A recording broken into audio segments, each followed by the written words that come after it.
Okay, so hiya, Ricardo, and I'm gonna try to pay attention to my notes and to you. Personal digital learning environment, and how do you use it? What is it? Um, I've always thought of my personal learning environment as having three parts: the human, the print, and the electronic. And I think I need to put print in those scare quotes now, since those things are mostly showing up electronically, but they were designed to be in print, so academic journals, newspapers, as opposed to the things that were meant to show up electronically, which would have been early on emails, and now it's blogs, and Twitter and Facebook and all those kinds of things. So my personal learning environment is those three things. I can't do it without the human beings, and the print and electronic sources I choose have to do with the human beings. So the academic journals I read for Scholarship of Learning and Teaching all attach to people I know who are editors or who are contributors. The blogs I read come to me because people on Twitter recommend them, and those are all people who are my friends or my colleagues in doing teaching, learning stuff for composition. The other part of my personal learning environment is using platforms where my family shows up. So that's mostly Facebook and email still, because it's part of my learning, who we are and discovering things about each other.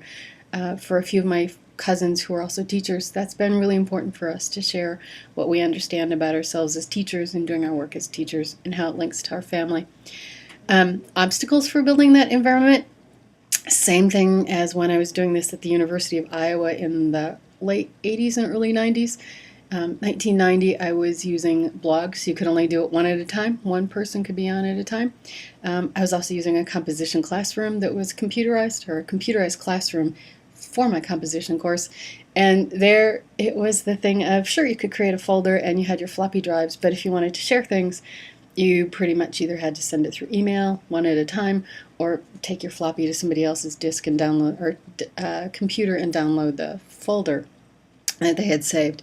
And they were all in rows, so it wasn't really much of a learning environment, but it did foster some personal interactions.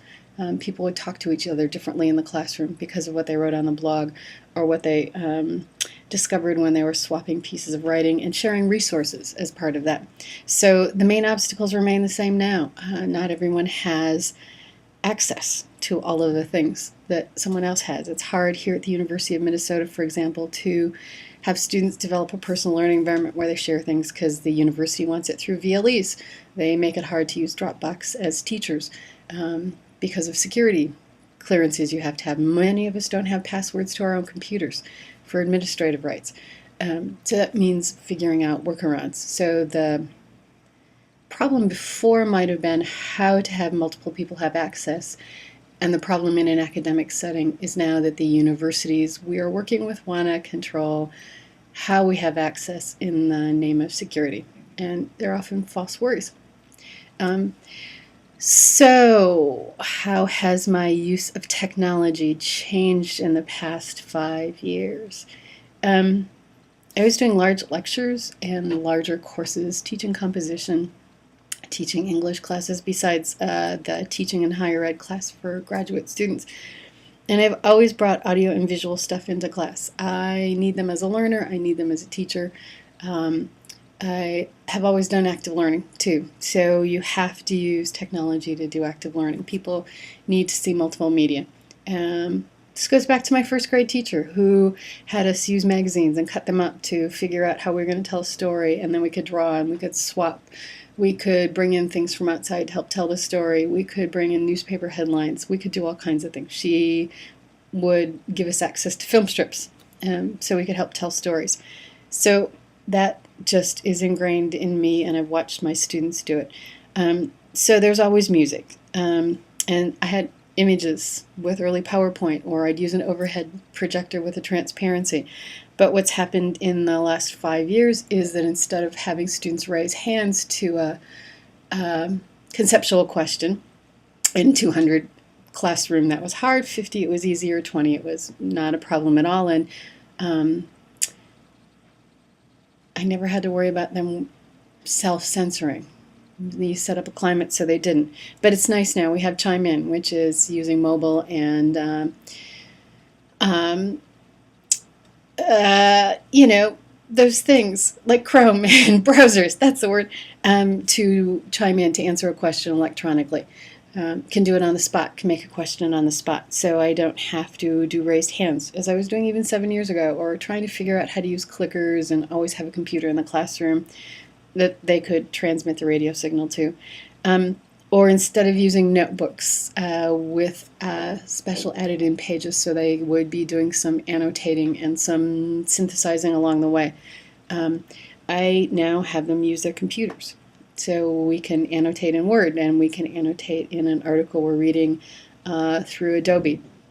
And those can be shared, besides Xeroxing, which is what we used to do with the paper thing. So I'm finding that I've always been an active learning teacher, and I just use the technology that's available to me in a way so that students get bigger records, more divergent thinking, so that they're sharing, so that they're synthesizing. Your last question here is your views on PLEs and VLEs. And is VLE really dead? And I hope so. I kind of hope so. I always avoided them.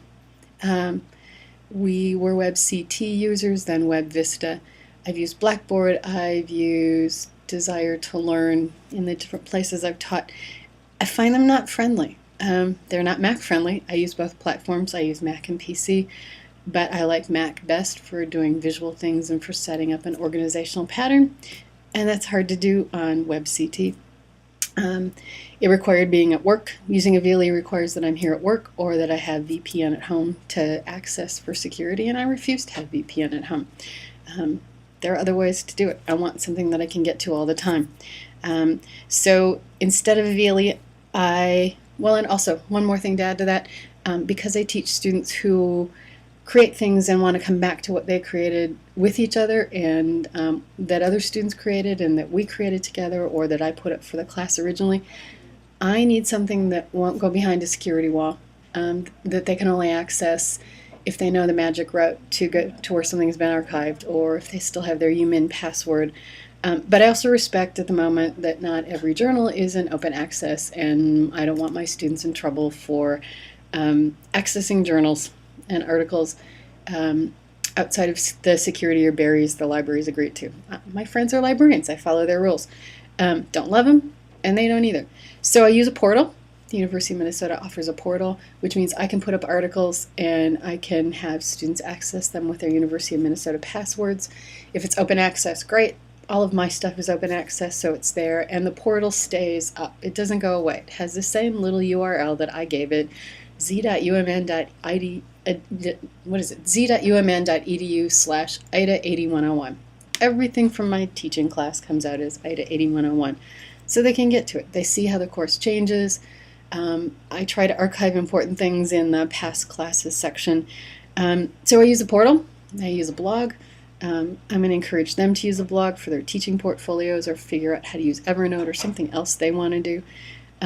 But also use the blog as a place where they can archive them so other people can see them. And we use Google Docs in class, and Dropbox, and various combinations to get things across. We find our own ways of having a personal learning network that becomes personal to the class.